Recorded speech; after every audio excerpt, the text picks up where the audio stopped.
Shalom Bapak Ibu, saya senang bisa kembali. Maaf sudah lama tidak bisa upload khotbah dari Keluaran karena ada kesibukan dalam pelayanan mengunjungi gereja-gereja di sini di Amerika Serikat. Dan minggu ini saya sedikit sakit, jadi minta maaf agak terlambat dengan khotbah ini dari Keluaran pasal 13. Tapi mari kita berdoa. Bapa kami bersyukur karena kekuatan Tuhan dan berkat Tuhan untuk kembali ke firman Tuhan dan dengar dari kebenaran yang ada di dalam kitab Keluaran. Tolong memberkati hamba-Mu supaya firman ini bisa disampaikan dengan jelas dan untuk memuliakan nama Tuhan Yesus, meninggikan nama Tuhan Yesus antara jemaat Tuhan. Kami berdoa dalam nama Yesus Kristus. Amin. Bapak, Ibu, saudara-saudari, ada banyak tanda-tanda, simbol-simbol yang itu menjadi sesuatu yang biasa dalam dunia ini. Contohnya, ada simbol atau tanda agama. Simbol salib untuk Kristen, bulan atau matahari menjadi tanda. Ada simbol atau tanda medis seperti ular dan salib. Ini biasa atau duniawi untuk menjadi simbol hal medis. Ada tanda tempat kerja seperti gambar mobil, gambar nasi dan seterusnya. Ada banyak simbol, banyak tanda. Sering dalam kepercayaan kita pakai tanda salib untuk mengingatkan kita tentang keselamatan kita. Mengingatkan diri tentang keselamatan kita.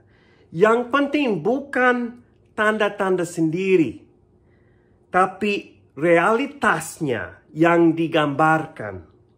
Yang penting, kita harus mengingat keselamatan kita dan kehadiran Tuhan di dalam kita.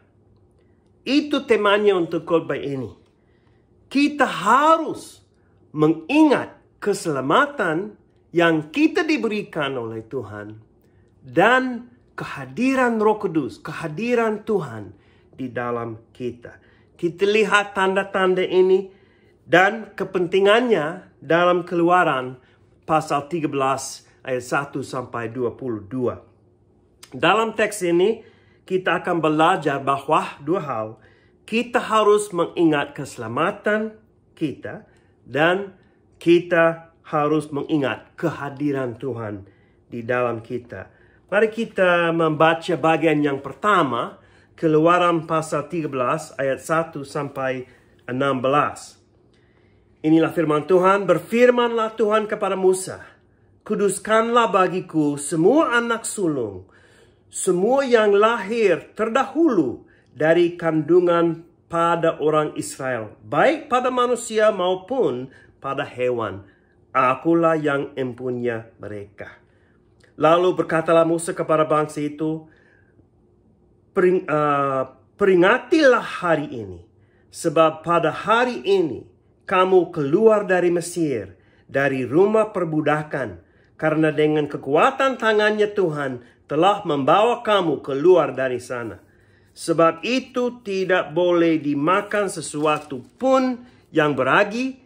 Hari ini kamu keluar dari bulan Abib, apabila Tuhan telah membawa engkau ke negeri orang Kanaan, orang Het, orang Amori, orang Hewi, dan orang Yebus, negeri yang telah dijanjikannya dengan sumpah kepada nenek moyangmu untuk memberikannya kepadamu, suatu negeri yang berlimpah-limpah susu dan madunya, maka engkau harus melakukan ibadah ini dalam bulan ini juga.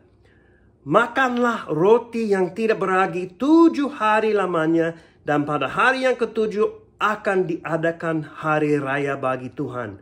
Roti yang tidak beragi haruslah dimakan selama 7 hari itu.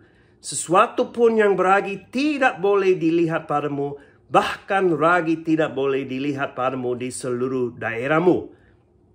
Pada hari itu harus kau beritahukan kepada anakmu laki-laki. Ibadah ini adalah karena mengingat apa yang dibuat Tuhan kepadaku pada waktu aku keluar dari Mesir. Hal itu bagimu harus menjadi tanda pada tanganmu dan menjadi peringatan di dahimu supaya hukum Tuhan ada di bibirmu. Sebab dengan tangan yang kuat Tuhan telah membawa engkau keluar dari Mesir. Haruslah kau pegang ketetapan ini pada waktunya yang sudah ditentukan dari tahun ke tahun. Apabila engkau telah dibawa Tuhan ke negeri orang Kanaan seperti yang telah dijanjikannya dengan sumpah kepadamu dan kepada nenek moyangmu, dan negeri itu telah diberikannya kepadamu, maka haruslah kau persembahkan bagi Tuhan segala yang lahir terdahulu dari kandungan, juga setiap kali ada hewan yang kau punyai beranak pertama kali, anak jantan yang sulung adalah bagi Tuhan. Tetapi setiap anak keledai yang lahir terdahulu kau tebuslah dengan seekor domba. Atau jika engkau tidak menebusnya, engkau harus mematahkan batang lehernya. Tetapi mengenai manusia, setiap anak sulung di antara anak-anakmu lelaki haruslah kau tebus. Dan apabila anakmu akan bertanya kepadamu di kemudian hari, apakah artinya itu? Maka haruslah engkau berkata kepadanya, dengan kekuatan tangannya Tuhan telah membawa kita keluar dari Mesir, dari rumah perbudakan, itu keselamatan. Sebab ketika Firaun dengan tegar menolak untuk membiarkan kita pergi, maka Tuhan membunuh semua anak sulung di tanah Mesir, dari anak sulung manusia sampai anak sulung hewan. Itulah sebabnya maka aku biasa mempersembahkan kepada Tuhan segala binatang jantan yang lahir terdahulu dari kandungan. Sedang semua anak sulung di antara anak-anakku lelaki ku tebus. Hal itu harus menjadi tanda pada tanganmu dan menjadi lambang di dahimu, sebab dengan kekuatan tangannya Tuhan membawa kita keluar dari Mesir. Dalam bagian ini yang pertama, mengapa anak sulung harus dipersembahkan kepada Tuhan? Pertama, sebagai suatu peringatan. Anak sulung dipersembahkan karena Allah menyelamatkan mereka dari Mesir dan menjaga mereka dalam tulah yang ke-10. Kita melihat itu dalam Keluaran pasal 11 dan 12. Darah anak domba menutupi anak sulung. Jadi sepertinya Allah memiliki anak sulung itu, baik anak sulung binatang maupun anak sulung bangsa Israel. Pada intinya, anak sulung orang Mesir diberikan kepada Tuhan untuk menebus anak sulung orang Israel. Tetapi generasi berikutnya akan pakai seekor anak domba sebagai penggantinya bagi anak sulung. Kehidupan diberikan dalam kematian. Inilah prinsip persembahan anak sulung dan digenapi oleh pendamaian Yesus Kristus bagi kita yang menjadi sang pengganti. Hari Raya Roti Tidak Beragi adalah pengingatan tentang keselamatan itu dari Allah. Mereka diwajibkan untuk menghilangkan semua ragi dari rumah untuk mempersiapkan diri untuk Paskah. Hari raya dimaksudkan untuk mengingat Paskah itu, yaitu keselamatan mereka. Kita lihat ini dalam ayat 3, 8, dan 10. Hari raya ini akan melibatkan semua indera. Ini menarik, ayat 9. Harus menjadi tanda pada tanganmu. menjadi peringatan di dahimu, dan supaya hukum Tuhan ada di bibirmu, dilihat, didengar, diucapkan. Ini melibatkan semua indera. Pada waktu bangsa Israel tiba di tanah perjanjian nanti, yaitu tanah Kanaan, sesuai dengan perjanjian Allah kepada mereka, mereka harus mempersembahkan anak sulung kepada Tuhan. Mengapa? Untuk mengingat tangan Allah yang kuat dalam keselamatan mereka. Semua anak sulung binatang dipersembahkan kepada Tuhan atau diganti dengan seekor anak domba, dan semua anak sulung manusia ditebus dengan seekor anak domba. Dalam hal ini, keselamatan Allah selalu diingat, selalu menjadi tanda penebusan itu dengan seekor anak domba. Hubungan antara cerita ini, hari raya tidak beragi, dan masa kini jelas. Kita dibeli dan ditebus dengan darah Yesus Kristus. 1 Korintus pasal 6 ayat 20 mengatakan, sebab kamu telah dibeli dan harganya telah lunas dibayar. Karena itu, muliakanlah Allah dengan tubuhmu. Kita harus memuliakan Allah dengan tangan, mata, telinga, kaki, dan seterusnya. Berdasarkan tebusan kita yang dibuatkan oleh darah Yesus Kristus. Yesus Kristus sebagai Sang Anak Allah dipersembahkan bagi kita. Anak sulung, Sang Anak sulung diberikan sebagai pengganti bagi kita, yaitu anak domba Allah. Oleh karena itu, kita tidak lagi hidup sebagai bos. Yesus adalah bos, yaitu raja, majikan, Tuhan, dan seterusnya. Karena dia memiliki kita. Kita yang dibeli, dibayar, lunas dibayar oleh karena darah Yesus Kristus. Jadi kita bisa mengingat keselamatan itu. Mari kita membaca ayat bagian yang kedua, ayat 17 sampai 22. Setelah Fir'aun membiarkan bangsa itu pergi, Allah tidak menuntun mereka melalui jalan ke negeri orang Filistin, walaupun jalan itu yang paling dekat, sebab firman Allah, jangan-jangan bangsa itu menyesal apabila mereka menghadapi peperangan sehingga mereka kembali ke Mesir. Tetapi Allah menuntun bangsa itu berputar melalui jalan di padang gurun menuju ke laut terberau. Dengan siap sedia berperang berjalanlah orang Israel dari tanah Mesir. Musa membawa tulang-tulang Yusuf, sebab tadinya Yusuf telah menyuruh anak-anak Israel bersumpah dengan sungguh-sungguh, Allah tentu akan mengindahkan kamu, maka kamu harus membawa tulangku dari sini. Demikianlah mereka berangkat dari Sukot dan berkemah di Etam di tepi padang gurun. Tuhan berjalan di depan mereka pada siang hari dalam tiang awan untuk menuntun mereka di jalan, dan pada waktu malam dalam tiang api untuk menerangi mereka sehingga mereka dapat berjalan siang dan malam.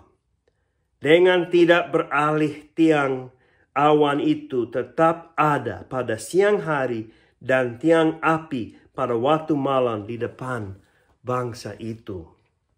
Setelah bangsa Israel keluar dari Mesir, Allah tidak menuntun mereka melalui jalan ke negeri orang Filistin, walaupun jalan ini paling dekat. Mengapa? Karena mereka tidak siap. Tidak siap untuk berperang dan mungkin mau kembali ke Mesir jika menghadapi tentara di Kanaan. Dan Allah masih mau menyatakan kekuatan dan kemuliaannya di atas Mesir dan tentara Mesir. Kita lihat itu dalam Keluaran pasal 14. Tetapi Allah menuntun mereka melalui jalan di padang gurun menuju ke laut terberau.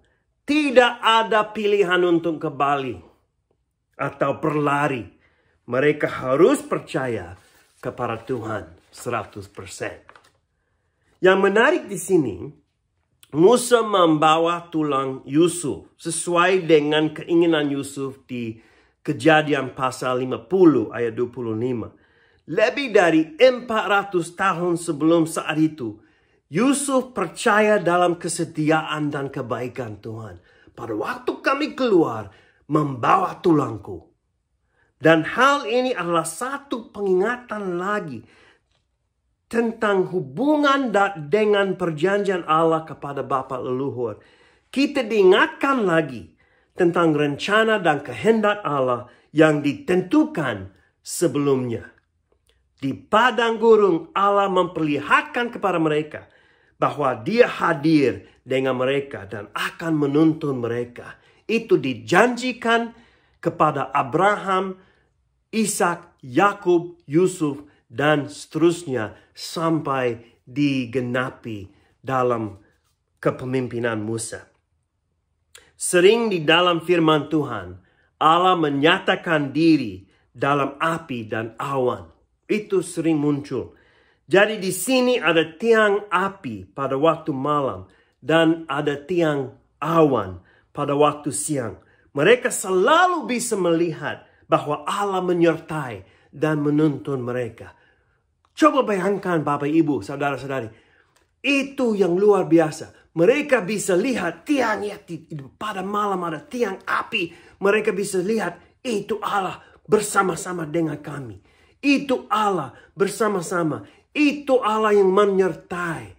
Dan pada waktu siang ada tiang awan. Itu Allah yang menyertai. Itu kemuliaan Tuhan. Nah, mereka bisa lihat seterusnya. Mereka selalu bisa melihat Allah ada dengan mereka berada.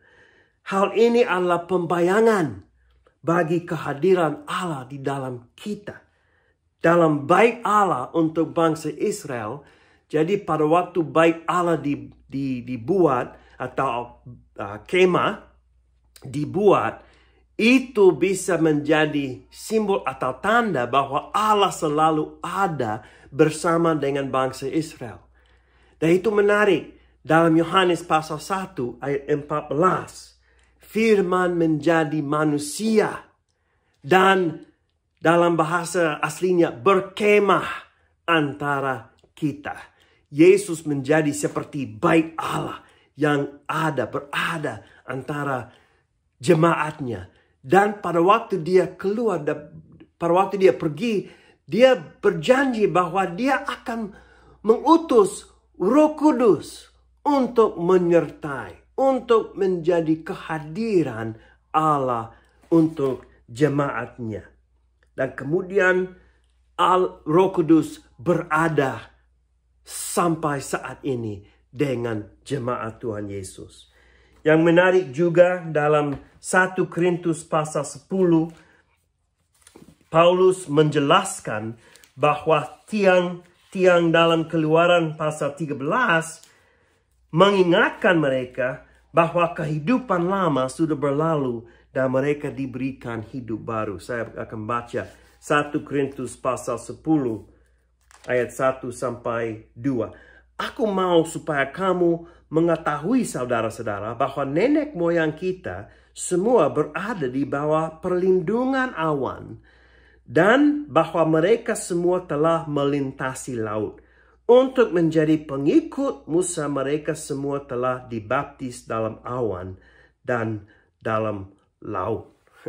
Itu menjadi bayangan untuk keselamatan kita dan kehadiran Roh Kudus dengan kita. Masa kini Roh Kudus selalu berada dengan kita dalam Yesus Kristus. Bagaimana kita bisa menerapkan kebenaran ini? Secara praktis, bagaimana kita bisa mengingat keselamatan kita? Bagaimana kita boleh memperlihatkan, mengucapkan, dan mendengar hal-hal mengenai keselamatan masa kini? Sama seperti yang ditetapkan untuk orang Israel dalam ayatnya, tangan, dahi, dan bibir. Nah, sudah ada Sudah ada tanda, sudah ada pengingatan. Kita pakai tanda salib untuk mengingat salib Yesus dan apa yang dilakukan bagi kita. Tapi hati-hati, jangan metuhankan salib itu. Itu simbol aja. Dan jangan menghina salib itu. Salib itu yang menarik karena pada waktu abad yang pertama itu adalah alat yang menghina orang sama sekali. Tetapi itu dipakai Yesus untuk menyelamatkan kita. Untuk menghina diri. Untuk merendahkan diri. Ambil rasa malu bagi kita. Nah, sekarang salib itu menjadi pengingatan tentang keselamatan itu. Kita memperlihatkan salib Yesus juga bukan dari simbol tas leher atau cincin atau lain sebagainya. Tetapi kita memperlihatkan salib Yesus dalam pelayanan dan kehidupan kita. Kolose pasal 1 ayat 24, Paulus mengatakan, "Sekarang aku bersuka cita bahwa aku boleh menderita karena kamu, dan menggenapkan dalam dagingku apa yang kurang pada penderitaan Kristus untuk tubuhnya, yaitu jemaat." Menggenapkan dalam dagingku apa yang kurang pada penderitaan Kristus untuk tubuhnya, yaitu jemaat. Apa maksudnya? Paulus tahu, jika dia menderita atas nama Yesus Kristus, sepertinya dia menggenapi atau mencerminkan salib Yesus dalam pelayanan dan kehidupan dia. Jadi dia bisa menjadi seperti cermin untuk salib Yesus bagi dunia ini. Kita mengingat keselamatan dan penebusan kita dalam pelayanan kita dan kadang-kadang dalam penderitaan kita. Itu menjadi arti dalam penderitaan. Juga kita mengingat keselamatan dan penebusan dalam perayaan perjamuan kudus. Setiap kali kita minum dan makan dari cawan dan roti, kita mengingat. Itu menjadi tanda, simbol, pengingatan tentang apa yang dibuat Yesus atas salibnya. Kita mengingat keselamatan dalam baptisan orang percaya. Pada waktu mereka dibaptis, mereka seperti menyimbolkan apa yang Yesus buat bagi kita. Dibaptis dengan kematian Yesus dan diangkat dari air itu sama seperti Yesus diangkat juga. Dan secara praktis, bagaimana kita bisa mengingat kehadiran Tuhan dengan kita, yaitu Roh Kudus yang ada di dalam kita dan dengan jemaatnya. Kita bisa sering membaca kisah para rasul. Kisah para rasul adalah cerita bagaimana Roh Kudus bekerja dalam kehidupan jemaat mula-mula itu. Dan bagaimana karya Roh Kudus menguatkan jemaatnya pada waktu itu. Kita bisa mengingat bagaimana Roh Kudus turun. Kita bisa belajar Yohanes pasal 14 sampai 16. Itu janji dari Yesus bahwa Roh Kudus akan menyertai jemaatnya, menyertai kita. Kita bisa pakai tanda burung merpati sebagai Roh Kudus. Kita juga harus berdoa dan sering minta Tuhan untuk memenuhi kita setiap hari dengan Roh Kudus. Sesuai dengan Efesus pasal 5 ayat 18. Yang penting, saudara-saudari Bapak Ibu, kita ditebus oleh darah Yesus Kristus. Ada pengganti yang mati bagi kita. Bagaimana respons kita? Galatia pasal 2 ayat 19 sampai 20 mengatakan, Aku telah disalibkan dengan Kristus. Namun aku hidup, tetapi bukan lagi aku sendiri yang hidup. Melainkan Kristus yang hidup di dalam aku. Dan hidupku yang kuhidupi sekarang di dalam daging adalah hidup oleh iman dalam anak Allah yang telah mengasihi aku dan menyerahkan dirinya untuk aku. Dalam Kristus, kita bukan lagi hidup. Kristus hidup di dalam kita. Walaupun masih ada daging dan akan gagal kadang-kadang, kita boleh hidup terus dalam Kristus karena kita hidup oleh iman dalam anak Allah. Kehidupan kita berada di dalam tangan Tuhan. Kenapa? Karena Dia menyelamatkan kita. Kita sudah dipersembahkan kepada Tuhan karena anak sulung, yaitu anak Allah, dipersembahkan bagi kita. Mari kita hidup dengan sukacita, syukuran kepada Tuhan dalam keselamatan ini. Dan dengan kehadiran Roh Kudus yang diam di dalam kita. Ini dua kebenaran yang sangat-sangat penting, saudara-saudari. Bahwa kita diselamatkan dan kita diberikan kehadiran Roh Kudus. Itu dibayangkan dalam Keluaran pasal 13, digenapi dalam Yesus Kristus, dan kita bisa hidup dalam kebenaran itu masa kini.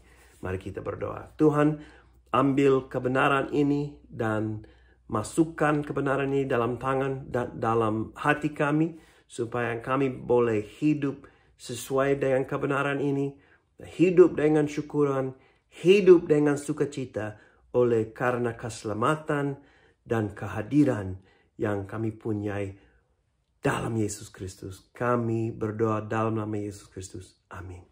Shalom.